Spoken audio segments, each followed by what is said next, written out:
Fala galera, tudo bem com vocês?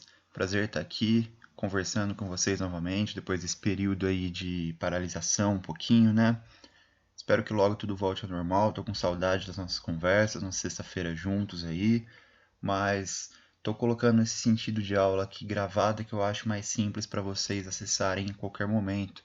Então, vou avisar também pelo WhatsApp que está sendo mandada essa aula. Essa aula fica disponível tanto no Plural quanto no YouTube para vocês assistirem quando quiserem, pausar o vídeo se precisar, perguntar as coisas se tiver dúvida pelo WhatsApp ou pelas mensagens do Plural. Vou deixar listas no Plural também para vocês semanalmente, para reforçar um pouquinho o conteúdo que a gente está tendo. E a gente continua a estudar os animais, então, agora com os grandes artrópodes. Então a gente está falando aqui dentro do reino animal, o filo artrópode, então, tá? Tá contemplando aí as aulas que a gente já começou de artrópodes e a gente continua a partir de então. Antes da gente continuar a matéria, eu vou fazer uma pequena revisão sobre o grupo com vocês, a começar a falar do porquê dessa tamanha diversidade do grupo que existe no mundo. Então é o grupo que tem o maior número de espécies já descritas e uma previsão de que tem mais espécies para descrever ainda do que qualquer outro animal presente na Terra. Isso acontece por causa que, por exemplo, de cada 4 animais, 3 deles são artrópodes. Então, mais de 60%, visivelmente no gráfico aqui, são artrópodes que são presentes na Terra. E o porquê que acontece isso? Porque eles dominam todos os tipos de ambiente. Então, eles vão estar presentes no habitat terrestre, no habitat aquático e no habitat aéreo também. Então, essa biodiversidade se dá a diferentes formas de vida, formas de adaptação que esses organismos tiveram ao longo dos anos. Aqui está uma filogenia representativa, mostrando mais ou menos alguns detalhes de evolução, mostrando graus de parentesco. Não se preocupem com isso daqui, só vamos lembrar aqui que a gente tem um grupo de quelicerados, que a gente vai falar dos aracnídeos. Vamos falar lá na próxima aula também um grupinho chamado de miriápoda, que envolve quilópoda e diplópoda. A gente fala dos insetos também, e a gente fala aqui de crustáceos. Então a gente vai dividir aqui todos os artrópodes em 4 grandes grupos daqui a pouquinho. A gente vê 2, os mais primitivos, na aulinha de hoje e os outros 2 na aula da semana que vem. Aqui eu simplifiquei com uma filogenia um pouquinho mais simples, não tão trabalhada, não tão detalhada quanto a anterior. Então a gente vai ter aqui relembrar alguns detalhes de filogenia para depois falar um pouquinho de cada um dos grupos. O ancestral comum mais antigo aos todos os artrópodes é esse amarelo aqui, ó. Então esse é o ancestral que dá origem comum a todos os artrópodes conhecidos até hoje. Seguindo o caminho aqui da filogenia, de baixo para cima, da esquerda para a direita, a gente tem aqui que o primeiro grande ramo é o ramo dos aracnídeos, que envolve ácaros, opiliões, aranhas, escorpiões e outros grupos menores aqui que a gente discute mais para frente. Seguindo um pouquinho mais adiante, a gente tem aqui o grande grupo, na verdade, de crustáceos. Esses são mandibulados, que tem mandíbula. Daqui para cá, então, todo mundo vai ter mandíbula. Então a gente tem os crustáceos e seguindo adiante a gente tem aqui o grupo dos diplópodas e quilópodas e dos insetos. Então a gente vê esses 2 da esquerda na aula de hoje e os da direita na semana que vem, ok? Bom, primeira coisa, todo artrópode tem 3 características gerais que a gente já discutiu na aula passada, vamos relembrar um pouquinho aqui nessa revisãozinha. Todo artrópode tem pés articulados. Então, o próprio nome artron significa articulação e podo significa pé. Então, eles têm os pés articulados. E a gente vai trocar aqui por apêndices articulados. Daqui a pouquinho eu demonstro para vocês com mais detalhes isso. Além disso, todo artrópode tem segmentação corporal. Segmentos que são fundidos ao longo do corpo, formando os tagmas, que a gente vai discutir daqui a pouquinho também.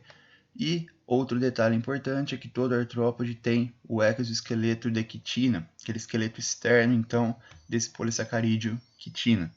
Então vamos lá. A primeira característica geral é a segmentação.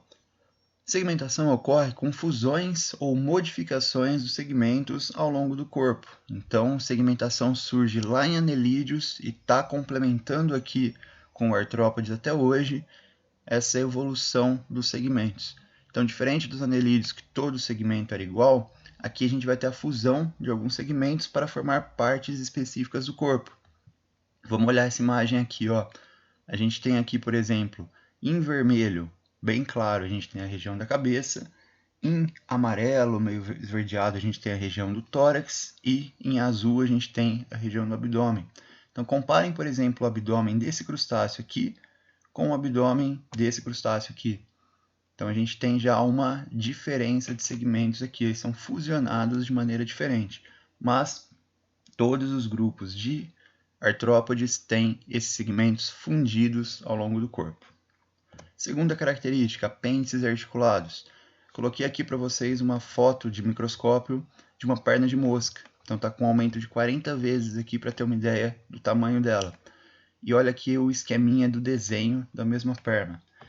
Entre cada parte da perna, por exemplo, entre a coxa e o trochanter, a gente tem uma segmentação, a gente tem aqui uma articulação. Entre, por exemplo, a tíbia e os tarsos, a gente tem segmentação. Então, isso aqui é um apêndice articulado. Mas o que é apêndice, então? Apêndice é qualquer estrutura que está ligada ao eixo principal do corpo. Obrigatoriamente só pernas? Não. A gente pode ter asas, antenas, pernas, ovipositor, fiandeiras, no caso de aranhas, peças adaptadas para inocular veneno, no caso do escorpião. Então a gente tem basicamente tudo ligado ao eixo principal do corpo que tem articulação. Então esses são os apêndices articulados. Para que eles servem? Vão garantir o movimento, garantir a fuga, captura de presas, reprodução, ou seja, garantem todo o sucesso adaptativo desse grupo. Por isso essa tamanha mega diversidade desse grupo animal. Terceiro item, então, é o exoesqueleto. A gente já viu a segmentação, vimos os apêndices articulados, agora a gente fala desse exoesqueleto, então. É um esqueleto externo, típico do grupo, basicamente, feito de quitina. Então, é esse polissacarídeo bastante rígido e impermeável. Como funções? A gente vai ter aí a proteção, a articulação, impermeabilização. Ela garante um suporte para a musculatura, já que os músculos vão ficar ligados diretamente a esse exoesqueleto. E sem um probleminha só, que ele limita o crescimento desse grupo. O crescimento agora ele é restrito porque tem uma carapaça dura, parece uma armadura em volta do corpo desses seres vivos. Então eles desenvolveram um novo método de crescer, que é pela troca desse exoesqueleto. Foi onde a gente parou na semana antes da paralisação. A gente estava falando de exoesqueleto no finalzinho da aula. Essa muda, ou ecdise, gente, é como ele troca de exoesqueleto. Então, ou seja, o processo de crescimento desse artrópode. Então, aqui, por exemplo, já para ilustrar essa primeira parte, a gente tem um gafanhoto saindo do exoesqueleto. E se a gente reparar aqui, principalmente na foto da esquerda, ele está maior do que o exoesqueleto dele. Então, ele sai do exoesqueleto, isso é muito importante, depois ele cresce. Olha aqui, ó. Quem controla tudo isso são hormônios chamados de ecdisonas. E ele vai ocorrer de maneira descontínua. Vamos olhar esse gráfico aqui, ó. Aqui na linha azul a gente tem o crescimento de artrópode. Então, cada curvinha dessa daqui acontece uma muda ou uma ecdise. Então, ele estava no movimento constante, de repente ele cresce e volta a um movimento constante. Então ele vai ter uma muda seguida de um crescimento. Isso é importante nesse gráfico aqui. Então essa espécie, por exemplo, ela sofreu 1, 2, 3 mudas para ele conseguir crescer, então 3 vezes ao longo da vida dele. Aqui, por exemplo, ó, exemplo dessa cigarrinha, olha o tamanho do exoesqueleto dela e olha o tamanho dela depois. Só que nesse período de troca de pele entre aspas, né? A hora que ela quebra esse exoesqueleto, ela fica mole, ela fica totalmente vulnerável ao ataque de predadores. Então, nesse período aqui, ela procura se esconder. Artrópode cresce assim. Todo mundo que é não artrópode cresce de forma contínua. Então, tem um crescimento aqui chamado de exponencial, que é o nosso caso de crescimento também, né? Características gerais dos artrópodes. Rapidinho aqui. Eles são triblásticos e celomados, eles têm simetria bilateral, ou seja, dá para dividir o corpo em 2 eixos principais, direito e esquerdo.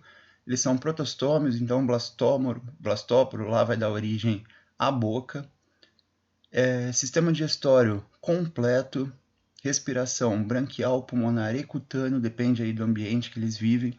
Sistema circulatório aberto ou lacunar. Sistema sensorial é focado na cabeça, com órgãos sensoriais na cabeça. Então a gente tem sensilas, a gente vai ter ali antena, dependendo da espécie. A reprodução é sempre sexuada e pode haver a ocorrência de metamorfose. A gente vai falar disso quando falar de crustáceos e depois lá em inseto com bastante detalhe na semana que vem. Classificação geral dos artrópodes. A gente vai dividir eles em 4 grupos, 4 classes então. A classe dos insetos, exemplo aqui a mosca. Classe dos aracnídeos, que a gente tem aranhas, escorpiões, ácaros, opiliões, carrapatos, entre outros. A classe dos crustáceos, exemplo a lagosta. Quilópodo, a gente tem a lacraia e diplópodo, os piolhos de cobra. Então a gente vai dividir aqui insetos, aracnídeos, crustáceos e esses dois juntos aqui em um grupo chamado de miriápoda. Então a gente vê na aula de hoje aracnídeos e crustáceos, que são mais primitivos, e aí na semana que vem a gente fala de insetos e quilópodas e diplópodas, ok? Então vamos começar. Classe crustácea, a gente está falando aqui dos crustáceos, então, que é uma classe muito mega diversa, que ela tem mais de 50 mil espécies descritas, conhecidas até hoje, tanto aquática quanto terrestre, só que a grande maioria, como a gente vê nos exemplos, é aquática. Então a gente tem siri, caranguejo, lagosta, camarões, cracas, tatuzinho de jardim, o exemplo de crustáceo terrestre, entre outros crustáceos encontrados aí principalmente na parte litorânea dos continentes. O exoesqueleto desses animais ele é muito rígido, é mais rígido do que qualquer outro grupo de artrópode, porque além da quitina, ele tem um acúmulo de sais de cálcio depositados em cima desse exoesqueleto. Então, até inclusive em restaurantes que servem esse tipo de alimento, vem com um martelinho para a gente quebrar a carapaça, quebrar o exoesqueleto para conseguir se alimentar desses animais. Continuando aqui, a gente já vê uma foto com uma grande diversidade de crustáceos. Então, eles têm características em comum, que a gente vai falar daqui a pouquinho, e muita diversidade de forma de corpo também. Então, quantidade de pernas, quantidade de tagmas, né, de segmentos do corpo é um pouco diferenciada, mas vamos basear nas características incomuns desse grupo. Todo crustáceo vai ter o corpo dividido em duas partes, cefalotórax e abdômen. O que é esse cefalotórax aqui, ó? Céfalo significa cabeça, tórax é o tórax mesmo. Então eu vou ter uma fusão da cabeça com o tórax. Olha aqui, ó. Então eu tenho a região da cabeça e eu tenho a região do tórax. Os dois são fundidos aqui nos crustáceos, chamado de cefalotórax. A aranha também. Na aranha a gente vai ver que teve o mesmo tipo de formação, de fusão desses segmentos da cabeça com os segmentos do tórax. Continuando, eles têm 2 pares de antenas. Então tá aqui, ó, as 2 antenas pequenininhas aqui, que são chamadas de anténulas nesse camarão, e as 2 antenas maiores, que são maiores que o corpo, inclusive. Então, característica aqui vai diferenciar alguns crustáceos é que todos eles têm 2 pares de antenas, 4 antenas então. Os crustáceos também possuem olhos pedunculados. Vamos olhar aqui de novo, ó. O olho está aqui, bem grande, inclusive, nesse camarão, e ele tem um pedúnculo. Esse aqui é o pedúnculo que a gente consegue mover esse olho em algumas direções 360 graus. Então esse é o olho pedunculado típico de crustáceos. E tem um número de pernas variado. Então a gente vê de novo nesse camarão aqui, que é um decápode, porque ele tem 10 pares de pernas, pode ver que ele vai ter 5 pares aqui, 5 ou 6 pares, adaptados para locomoção na terra e 5 pares adaptados para a natação, que parece um reminho aqui. Então eu tenho pernas adaptadas para diferente tipo de ambiente, pernas adaptadas para andar e pernas adaptadas para nadar. Isso vai variar de espécie para espécie, de grupo para grupo, de acordo com o tipo de ambiente que esse animal vive. Tudo bem? Finalzinho do corpo aqui do crustáceo também tem um segmento específico chamado de urópode, que é a cauda dele. Guardem esse nome aqui que algum exercício pode falar de urópode para vocês. Beleza? Fisiologia, como que funciona o corpo desses crustáceos então? O sistema digestório é completo, a respiração é branquial, já que a grande e esmagadora maioria é aquático, então tem brânquias filamentosas ao longo do corpo. O sistema nervoso é ganglionar, ou seja, ele forma mini estruturas cerebrais ao longo do corpo, então tem um cordão nervoso principal. O sistema circulatório é aberto como os outros artrópodes. Eles vão ter aí um coração bombeando sangue por uma veia, e essa veia acaba saindo em uma hemocele, uma cavidade que a gente vai ter ao longo do corpo desse animal. E esse sangue a gente chama de hemolinfa, tá? Já que não tem hemoglobina. Excreção por glândula verde ou antenal, está aqui mostrado na imagem da direita. Tem aqui um buraquinho que é o nefridióporo, que está voltado para fora do corpo, uma bexiguinha, e a gente tem aqui um grande caminho de filtração do sangue. Então essa daqui é a glândula verde ou glândula antenal. Por que ela chama de glândula verde? Porque ela é verde. Por que ela chama de glândula antenal? Porque ela fica logo abaixo das antenas principais. Tá? Então é típica excreção de crustáceos por glândulas verdes ou antenais. Tudo bem? Tranquilo, crustáceo? Então a gente tem aqui um representante típico, já que a gente percebe algumas características. Ele tem aqui as perninhas modificadas, ele tem aqui a região do abdômen fechadinha aqui embaixo do corpo, ele vai ter apêndices articulados aqui na boca, o olho pedunculado e uma carapaça muito rígida para proteger esse animal. Tranquilo? Segundo grupo, então, classe das aranhas, classe aracnida. Segunda classe de artrópodes que a gente estuda, última classe de hoje, bem tranquilo, bem rápido, todo mundo conhece, tem muita gente que tem pavor, mas vamos ver que não é tão pavorosa assim, as aranhas não são tão pavorosas, não. Como representantes, a gente tem aranhas, escorpiões, pseudo-escorpiões, que são pequenininhos, ia trazer para aula prática para vocês todos esses bichinhos, infelizmente, por enquanto não tem a viabilidade de aula prática, mas voltando eu levo para a gente dar uma olhadinha.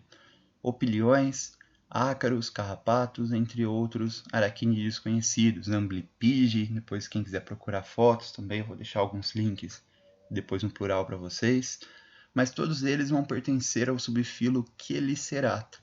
Subfilo é o que está abaixo de filo, então a gente tem reino, filo, antes das classes a gente tem o subfilo Chelicerato, que são todos aqueles animaizinhos que têm um par de quelíceras, que são apêndices adaptados para a captura de alimento na boca. O corpo desses animais, assim como em crustáceos, vai ser dividido em cefalotórax e abdômen. E eles vão ter 4 pares de pernas, então obrigatoriamente 8 pernas aí para todos os aracnídeos, e obrigatoriamente eles não têm asas nem antenas. E eles vão viver preferencialmente em ambiente terrestre. Tem algum aracnídeo aquático? Tem. Então, mas preferencialmente eles estão aí em ambientes terrestres secos, ok? Olha a diversidade de aranhas que a gente tem. Vamos falar de aranha, depois a gente fala de escorpião, depois a gente fala de ácaros e carrapatos para finalizar. Aqui a gente tem aranhas das diversas formas, diversas cores, diversas estruturas de abdômen, mas todas elas que têm alguma peculiaridade. Algumas são venenosas, outras não. Tem pessoas que dizem que toda aranha é venenosa. Pode ser que sim, mas nem toda aranha tem a capacidade de inocular o veneno na gente. Então elas não são todas peçonhentas não, tá? Olha que coisa linda, né? Esses olhinhos aqui da aranha. Essa estrutura aqui, a gente fala daqui a pouquinho nela, os pedipalpos da aranha, que são importantes aqui para a classificação delas também. Mas vamos lá, ó. Como que toda aranha vai ser dividida a parte do corpo dela ou cada uma das partes do corpo? Toda aranha vai ter uma parte aqui do corpo dividida em cefalotórax e a outra parte sendo o abdômen. Então a gente vai ter cefalotórax, a região da cabeça, mais a região do tórax. 1, 2, 3, 4 pares de pernas e esse quinto parzinho aqui é chamado de pedipalpo. Esse pedipalpo aqui, ele serve para captura de alimento e ele serve para manipulação de presas. Então ele vai manipular as presas também por aí. Algumas espécies de aranhas usam o pedipalpo também para a reprodução. Então tem uma parte reprodutora nesse pedipalpo também. Lógico, para segurar o parceiro, tá? Não para inocular alguma coisa, não. Toda aranha vai ter as fiandeiras também para produzir a teia. Então aqui é onde ocorre a produção de teia, depois vou linkar um vídeo para vocês sobre isso. E tem as quelíceras, que são essas garrinhas aqui.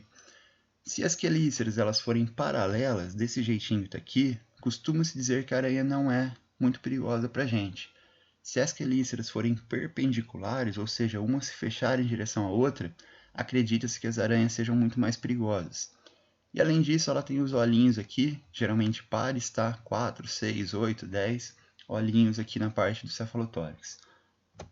Olhando por dentro de uma aranha agora, começando da direita para a esquerda, ela tem os olhos, o pedipalpo, a quelícera com um dentinho aqui bastante afiado, região da boca, vai ter o gânglio cerebral aqui nessa região vindo dos olhos, a cada ramo de um olho liga-se ao gânglio cerebral principal. Seguindo aqui para a parte do corpo, a gente já tem aqui a parte do sistema digestório, a gente tem o estômago aqui, seguindo para o intestino primitivo e terminando em um ânus, mostrando aqui que ele tem o sistema digestório completo. A parte reprodutora, assim como a parte sanguínea, fica na parte do abdômen e ela vai ter aqui essa região de reprodução, que é a espermateca, onde ela guarda os espermatozoides, e o poro genital, por onde entra ou sai os gametas. Tudo bem? Aproveitar aqui e falar de respiração. Respiração de aranha, ela é filotraqueal, ela tem essa estrutura que é uma traqueia por onde chega o sangue e uma região por onde entra e sai o ar automaticamente por difusão.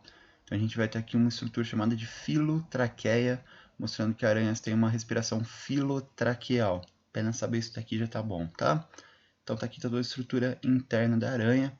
Quem tiver alguma dúvida depois pode mandar alguma sugestão, algum comentário, perguntas via WhatsApp ou plural. Vou linkar esse vídeo para vocês de como que a aranha produz a teia. Acho interessante dar uma olhadinha nele, porque é bastante interessante, bastante curioso seguir esse padrão de produção da teia, a título de curiosidade apenas, tá? Aranhas perigosas. Aqui no Brasil a gente tem 5 tipos de aranhas que são as mais perigosas. Eu separei 3 aqui pra gente. Primeira delas, a aranha armadeira. Segunda delas, a viúva negra. E a terceira, a aranha marrom. Menor do que a unha do dedinho nossa, né? Então são 3 aranhas que causam muitos acidentes. Elas não atacam a gente, elas se sentem ameaçadas quando a gente pressiona elas de maneira involuntária.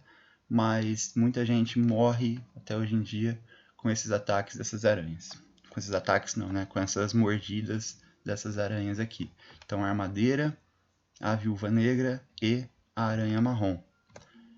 Vamos para os escorpiões então. Aqui a gente tem alguns tipos de escorpiões. A principal coisa para ver de escorpião é diferenciar a forma do corpo dele com relação à aranha. Então tá aqui, ó. Opa, não são essas características do escorpião não, tá? Esse escorpião que a gente vai falar. Assim como a aranha, ele tem quelícera, fazendo parte do grupo dos quelicerados. Eles vão ter os pedipalpos bem grandes, aqui modificados em garrinhas de captura de presa. Então tem aqui um dedo móvel, né, e um dedo fixo no pedipalpo, que ele segura bem firmemente. Em aula prática a gente dá uma olhadinha nisso, voltando tudo ao normal também. E ele vai ter aqui uma região do cefalotórax, com todas as perninhas ligadas ao cefalotórax, e a região do abdômen, que é dividida em 2 partes. A gente tem o pré-abdômen, que é esse daqui, e o pós-abdômen, que é a cauda onde tem o ferrão. Vamos olhar outra imagem que fica um pouquinho mais simples de entender, ó. Ele tem aqui então a região da cabeça, essa região recebe o nome no escorpião de prossoma, e a região do abdômen, que é tudo isso daqui. O abdômen de tão grande ele é dividido em 2 partes, o mesossomo e o metassoma, que esses são partes do opistossomo. Então ele vai ter aqui, esquecendo esses nomes um pouquinho, um pré-abdômen, que é esse aqui mais ovalado, e o pós-abdômen, que é essa cauda aqui.